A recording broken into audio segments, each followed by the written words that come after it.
అనారోగ్య సమస్యతో నిన్న తుది శ్వాస విడిచిన ఈనాడు సంస్థల అధినేత రామోజీరావు అంత్యక్రియలు కాసేపట్లో ప్రారంభం కానున్నాయి. రామోజీ ఫిల్మ్ సిటీలో ప్రభుత్వ లాంఛనాలతో అంత్యక్రియలకు ఏర్పాట్లు చేశారు. రామోజీరావు పార్థివ దేహానికి పలువురు రాజకీయ, సినీ ప్రముఖులు నివాళులర్పించారు. అక్షరానికి సామాజిక బాధ్యత ఉందని నిరూపించిన వ్యక్తి రామోజీరావేనంటూ కొనియాడారు. పత్రికా రంగం ప్రతిపక్ష పాత్ర పోషించగలదని చాటి చెప్పిన మహానుభావుడని గుర్తు చేసుకున్నారు. జాతీయ నేతలు ప్రధాని మోదీ, రాష్ట్రపతి ద్రౌపది ముర్ము, రాహుల్ గాంధీ కూడా రామోజీరావు మృతికి సంతాపం తెలిపారు. మరోవైపు ఏపీ ప్రభుత్వం ఇవాళ రేపు సంతాప దినాలుగా ప్రకటించింది. ఫిల్మ్ ఛాంబర్ షూటింగ్స్ బంద్ పెట్టింది. మరింత సమాచారం లక్ష్మీ లైవ్ లో అందిస్తారు. లక్ష్మీ, రామోజీరావు అంత్యక్రియలు ఎంతసేపట్లో ప్రారంభం కానున్నాయి?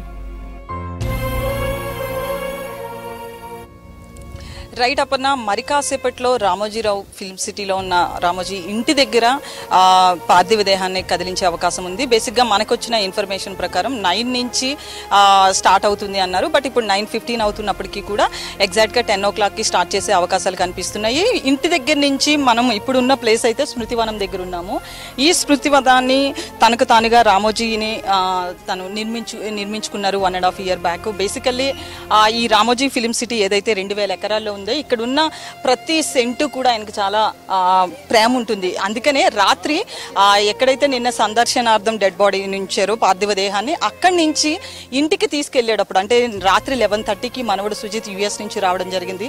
ఆ 11:30 తర్వాత అతను చూసిన తర్వాత మార్నింగ్ 5:30కి ఇంటికి తీసుకెళ్లారు. ఇంటికి తీసుకెళ్తున్న టైంలో కూడా అతను ఏవైతే అంటే మార్నింగ్ 3 గంటలకు లేచే అలవాటు ఉంది. ఆ 3 గంటలకు లేచిన తర్వాత రామోజీ ఫిల్మ్ సిటీలోనే వాకింగ్ చేసే అలవాటు, అలాగే ఆఫీస్కి డైలీ వెళ్ళడం, ఇవన్నీ ఎప్పుడు రెగ్యులర్గా ఏవైతే చేస్తారో ఆ ప్లేసెస్ అన్నీ కూడా ఆ పార్థివ దేహాన్ని తిప్పి అవన్నీ ఒకసారి చివరిసారిగా చూపిస్తున్నట్లుగా అవన్నీ తిప్పి చూపించి అప్పుడు ఇంటికి తీసుకెళ్లారు. ఇప్పుడు నెక్స్ట్ అంటే రాత్రి 5:30కి ఇంటికి మూవ్ చేశారు. ఇంటి నుంచి మళ్ళీ ఇప్పుడు ఈ స్మృతివనానికి 4 kilometers ఉంది.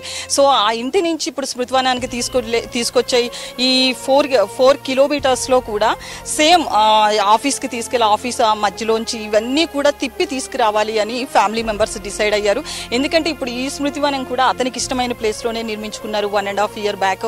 సో మనం చూస్తున్నాం కదా, ఎక్కడికక్కడ సెలబ్రిటీస్ కూడా అంటే కొంతమంది ఫిలిం సెలబ్రిటీస్ ఇప్పుడిప్పుడే కొంతమంది నిన్న రాని వాళ్ళంతా కూడా వస్తున్నారు. అలాగే అత్యంత దగ్గరగా ఉన్న వ్యాపారవేత్తలు కావచ్చు, రాజకీయ సినీ ప్రముఖులు నిన్నొచ్చి ఒకసారి చివరి చూపులు చూసుకుని మళ్ళీ ఈ రోజు కూడా సేమ్ స్మృతివనానికి ఒకసారి చివరిసారిగా అంత్యక్రియలకి హాజరవుతున్నట్లుగా తెలుస్తుంది. నిన్న చంద్రబాబు వచ్చి 1 గంటకు పైనే ఇక్కడ ఫ్యామిలీ మెంబర్స్ను ఓదార్చిన సందర్భం చూసాము. దాని తర్వాత ఇటు పవన్ కళ్యాణ్ కావచ్చు, రాజకీయ సినీ ప్రముఖులు ముఖ్యంగా ప్రధాని మోదీ కూడా సంతాపం వ్యక్తం చేసిన సందర్భం చూసాము. అలాగే నిన్న రాష్ట్రానికి సంబంధించిన మంత్రులు కావచ్చు, అలాగే ఏపీకి సంబంధించిన నాయకులు, అలాగే ఫిల్మ్ ఇండస్ట్రీకి సంబంధించి ముఖ్యంగా ఎక్కువగా చిరంజీవి, నాగార్జున, అలాగే ఇప్పుడు మరి కాసేపట్లో రజనీకాంత్ కూడా వస్తారు అని మనకు సమాచారం అందుతుంది. సో తమిళ ఇండస్ట్రీకి సంబంధించిన వాళ్ళు కూడా వస్తున్నారు. అలాగే నిన్న పెద్దగా బాలీవుడ్కి సంబంధించిన వాళ్ళు రానప్పటికీ కూడా ఈ రోజు కొంతవరకు వచ్చే అవకాశం ఉంది అని కూడా మనకి సమాచారం అందుతుంది. సో 10 o'clockకి అంత్యక్రియలు అక్కడ పార్థివ దేహాన్ని కదిలించిన తర్వాత అంతిమ యాత్రగా మొత్తం 4 kilometers వస్తారు. ఈ అంతిమ యాత్రలో ముఖ్యంగా రాజకీయ సినీ ప్రముఖులతో పాటు అతను ఈ ఈనాడు గ్రూప్స్ లో పనిచేస్తున్న వాళ్ళంతా కూడా వేలాది మంది ఉద్యోగులు వస్తున్నారు. దాంతోపాటు ఇక్కడ లోకల్ గా ఉన్న స్థానికులు కూడా అంతిమ యాత్రలో పాల్గొంటారు అని చెప్పి ఈ మనకి సమాచారం అందుతుంది. మొత్తానికైతే మాత్రం 10 గంటలకి ఇక్కడ అంతిమ యాత్ర 10 గంటలకి ఇంటి నుంచి స్టార్ట్ అవుతుంది. సో 10 గంటలకి స్టార్ట్ అయితే అప్రాక్సిమేట్లీ 4 kilometers కూడా ఒక 1 hour పాటు మెల్లిగా అంతిమ యాత్ర సాగుతూ వస్తుంది. సో అరౌండ్ 11 o'clockకి ఇక్కడికి వచ్చే అవకాశం కనిపిస్తుంది. 11 తర్వాత అంత్యక్రియలు అధికారిక లాంఛనాలతో జరగబోతున్నాయి. సో ఇప్పటికే ఐఏఎస్ అధికారులు కూడా అధికారిక లాంఛనాలతో ఈ అంత్యక్రియలు జరపాలని తెలంగాణ గవర్నమెంట్ కూడా పేర్కొనడం జరిగింది. అలాగే ఇక ఏపీ ప్రభుత్వం కూడా ఈ తెలంగాణలో జరుగుతుండటంతో ఏపీ ప్రభుత్వం కూడా ఈ రోజు రేపు కూడా సంతాప దినాలుగా ప్రకటించడం జరిగింది. అలాగే సినిమా ఇండస్ట్రీకి సంబంధించి అంటే మీడియాకే కాకుండా సినిమా ఇండస్ట్రీలో కూడా ఇప్పటి వరకు అప్రాక్సిమేట్లీ 85 మూవీస్కి పైగా ప్రొడ్యూస్ చేశారు. కాబట్టి సో ఇండస్ట్రీ కూడా ఇతనికి ఈరోజు షూటింగ్ అంతా కూడా బంద్ చేయాలి అని చెప్పి ఫిలిం ఛాంబర్ కూడా ప్రకటించడం జరిగింది. సో మొత్తానికైతే మాత్రం అరౌండ్ 11 o'clockకి అంటే 10 o'clockకి అక్కడ పార్థివ దేహ అంతిమ యాత్ర అనేది స్టార్ట్ అయితే 11కి ఇక్కడికి వచ్చిన తర్వాత అంత్యక్రియలు ప్రారంభమయ్యే అవకాశం కనిపిస్తుంది. అపర్ణ, అనారోగ్య సమస్యతో నిన్న తుది శ్వాస విడిచిన ఈనాడు సంస్థల అధినేత రామోజీరావు అంత్యక్రియలు కాసేపట్లో ప్రారంభం కానున్నాయి. రామోజీ ఫిల్మ్ సిటీలో ప్రభుత్వ లాంఛనాలతో అంత్యక్రియలకు ఏర్పాట్లు చేశారు. రామోజీరావు పార్థివ దేహానికి పలువురు రాజకీయ సినీ ప్రముఖులు నివాళులర్పించారు. అక్షరానికి సామాజిక బాధ్యత ఉందని నిరూపించిన వ్యక్తి రామోజీరావేనంటూ కొనియాడారు.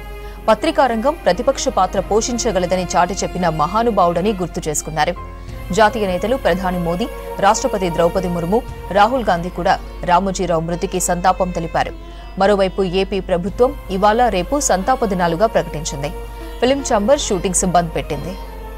1936 నవంబర్ 16న కృష్ణా జిల్లా పెదపారుపూడిలో రామోజీరావు జన్మించారు. ఈనాడు దినపత్రిక ప్రారంభించి తెలుగునాట సంచలనం సృష్టించారు.